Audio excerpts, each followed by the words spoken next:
அன்பான இறைமக்களே, இன்று Bible reading பிளானின் 184வது நாள். இன்று நாம் வாசித்து அறிய இருக்கிற விவிலிய பகுதி ஏசாயா அதிகாரம் 61 முதல் 63 வரை. ஏசாயா அதிகாரம் 61. விடுதலை பற்றிய நற்செய்தி. ஆண்டவராகி என் தலைவரின் ஆவி என் மேல் உள்ளது, ஏனெனில் அவர் எனக்கு அருள் பொழிவு செய்துள்ளார்.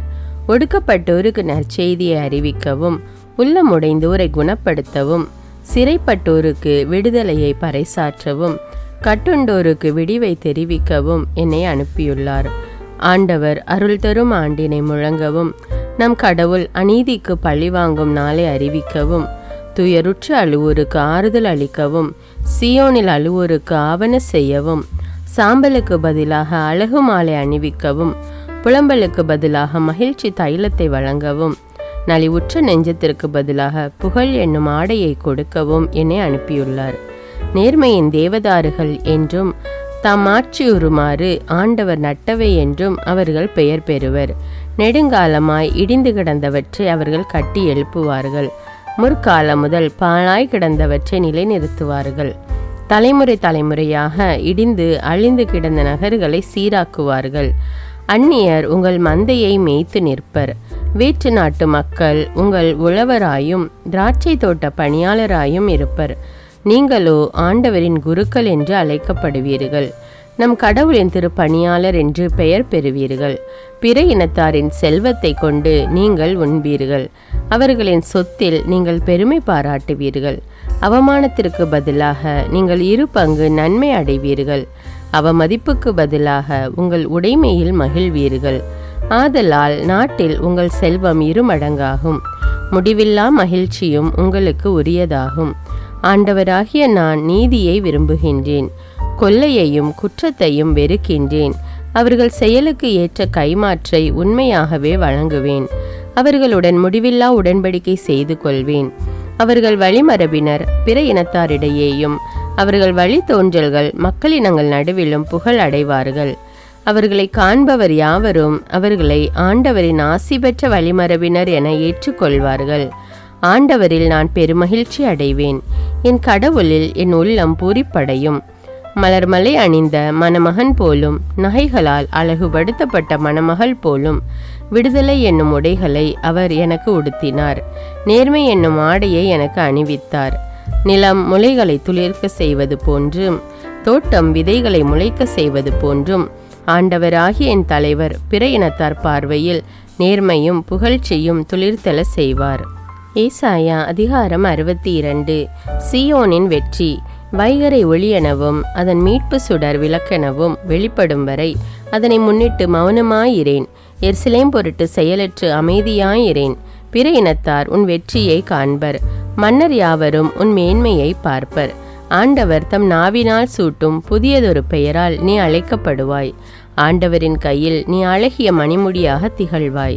உன் கடவுளின் கரத்தில் அரச மகுடமாய் விளங்குவாய். கைவிடப்பட்டவள் என்று இனி நீ பெயர் பெற மாட்டாய். பாழ்பட்டது என இனி உன் நாடு அழைக்கப்படாது.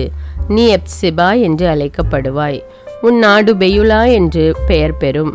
ஏனெனில் ஆண்டவர் உன்னை விரும்புகின்றார். உன் நாடு மன வாழ்வு பெறும். இளைஞன் கன்னிப்பெண்ணை மணப்பது போல உன்னை எழுப்பியவர் உன்னை மணந்து கொள்வார். மணமகன் மணப்பெண்ணில் மகிழ்வது போல் உன் கடவுள் உன்னில் மகிழ்வார். எருசலேமே, உன் மதில்கள் மேல் காவலரை நிறுத்தியுள்ளேன். ராப்பகலாய் ஒருபோதும் அவர்கள் அமைதியாயிரார். ஆண்டவருக்கு நினைப்பூட்டுவோரே, நொடிப்பொழுதும் அமைதியாயிராதீர். அவர் எருசலேமை நிலைநாட்டி பூவுலகில் அது புகழ் பெறும் வரை அவரை ஓய்வெடுக்க விடாதீர். ஆண்டவர் தம் வலக்கையின் மேலும் வலிமை மிக்க தம் புயத்தின் மேலும் ஆணையிட்டு கூறியது, உன் தானியத்தை இனி நான் உன் பகைவருக்கு உணவாக கொடுக்க மாட்டேன். உன் உழைப்பால் கிடைத்த திராட்சை ரசத்தை வேற்றின மக்கள் பருக மாட்டார்கள். அறுவடை செய்தவர்களே அதை உண்டு ஆண்டவரை போற்றுவர். பழம் பறித்தவர்களே என் தூயக சுற்றுமுற்றங்களில் ரசம் பருகுவர். செல்லுங்கள், வாயில்கள் வழியாய் கடந்து செல்லுங்கள். மக்கள் வர பாதையை தயாராக்குங்கள். அமையுங்கள், நெடுஞ்சாலையை சீராக அமையுங்கள். கற்களை அகற்றுங்கள். மக்களினங்கள் முன் கொடியை தூக்கி பிடியுங்கள். உலகின் கடை கோடி வரை ஆண்டவர் பறைசாற்றியது மகள் சியோனிடம் சொல்லுங்கள். இதோ உன் மீட்பு வருகின்றது. அவரது வெற்றி பரிசு அவருடன் உள்ளது. அவரது செயலின் பயன் அவர் முன்னே உள்ளது. புனித மக்களினம் என்றும் ஆண்டவரால் விடுதலை அடைந்தவர்கள் என்றும் அவர்கள் அழைக்கப்படுவார்கள். நீயோ தேடி கண்டுபிடிக்கப்பட்டவன் என்றும் இனி கைவிடாத நகர் என்றும் பெயர் பெறுவாய். ஏசாயா அதிகாரம் 63. மக்களினத்தார் மீது ஆண்டவரின் வெற்றி. ஏதோமிலிருந்து வருகின்ற இவர் யார்? கரஞ்சிவப்பு உடை உடுத்தி பொட்சராவிலிருந்து வரும் இவர் யார்? அழகுமிகு ஆடை அணிந்து பேராற்றலுடன் பீடு நடை போடும் இவர் யார்? நானேதான் அவர், வெற்றியை பறைசாற்றுபவர், விடுதலை வழங்குவதில் திறன்மிக்கவர். உம் ஆடை சிவப்பாய் இருப்பதேன்? உம் உடைகள் திராட்சை பிழியும் ஆலையில் மிதிப்பவன் உடை போல் இருப்பதேன்? தனியாளாய் நான் திராட்சை பிழியும் ஆலையில் மிதித்தேன். மக்களினத்தவருள் எவனும் என்னுடன் இருக்கவில்லை. என் கோபத்தில் நான் அவர்களை மிதித்தேன். என் சினத்தில் அவர்களை நசுக்கினேன். அவர்கள் செந்நீர் என் உடைகள் மேல் தெரித்தது. என் ஆடைகள் அனைத்தையும் கரையாக்கினேன். நான் தண்டனை தீர்ப்பு வழங்கும் நாள் என் நெஞ்சத்தில் இருந்தது. மீட்பின் ஆண்டு வந்துவிட்டது. சுற்றுமுற்றும் பார்த்தேன், துணை புரிவோர் எவரும் இல்லை. திகைப்புற்று நின்றேன், தாங்குவார் யாரும் இல்லை. என் புயமே எனக்கு வெற்றி கொணர்ந்தது. என் சினமே எனக்கு ஊக்கம் அளித்தது. சினமுற்று மக்களினங்களை மிதித்தேன். சீற்றமடைந்து அவர்களை குடிவெறி கொள்ள செய்தேன்.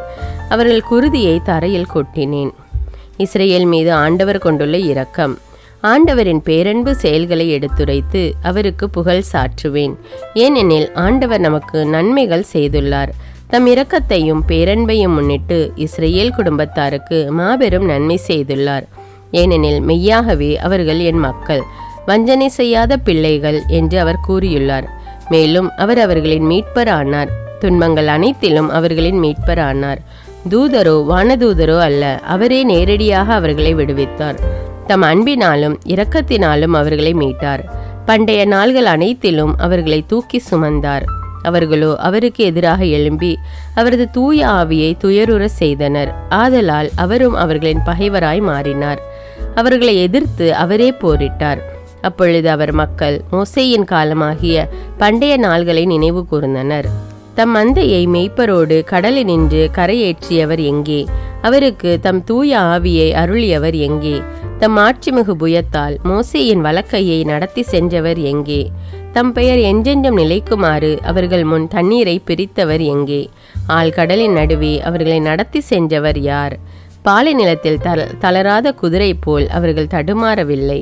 கால்நடை பள்ளத்தாக்கினுள் இறங்கி செல்வது போல் அவர்களும் இளைப்பாற ஆண்டவரின் ஆவி அவர்களை நடத்தியது. இவ்வாறு உமது பெயர் சிறப்புறுமாறு நீரும் மக்களை நடத்தி வந்தீர். இரக்கமும் துணையும் வேண்டி மன்றாடல். விண்ணகத்து நின்று கண்ணோக்கும் தூய்மையும் ஆட்சியும் உடைய உம் உறைவிடத்து நின்று பார்த்தருளும். உம் ஆர்வமும் ஆற்றலும் எங்கே? என் மீது நீர் கொண்ட நெஞ்சுருக்கும் அன்பும் இரக்கப்பெருக்கும் எங்கே? என்னிடமிருந்து அவற்றை நிறுத்தி வைத்துள்ளீரே. ஏனெனில் நீரே எங்கள் தந்தை அப்ரஹாம் எங்களை அறியார். இஸ்ரேல் எங்களை ஏற்றுக்கொள்ளார். ஆண்டவரே, நீர்தான் எங்கள் தந்தை. பண்டை நாளில் இருந்த எம் மீட்பர் என்பதே உம் பெயராம். ஆண்டவரே, உம் வழிகளில் இருந்து எங்களை பிறழ செய்வதேன்? உமக்கு அஞ்சி நடவாதவாறு எம் நெஞ்சங்களை கடினப்படுத்தியதேன்? உம் ஊழியர்களை முன்னிட்டும் உம் உரிமை சொத்தாகிய குலங்களை முன்னிட்டும் திரும்பி வாரும். உம் திருத்தலத்தை உம் புனித மக்கள் சிறிது காலம் உடைமையாக கொண்டிருந்தனர். எங்கள் பகைவர் அதை தரைமட்டமாக்கினர். உம்மால் என்றுமே ஆளப்படாதவர்கள் போலானோம். உம் பெயரால் அழைக்கப்படாதவர்கள் போலானோம்.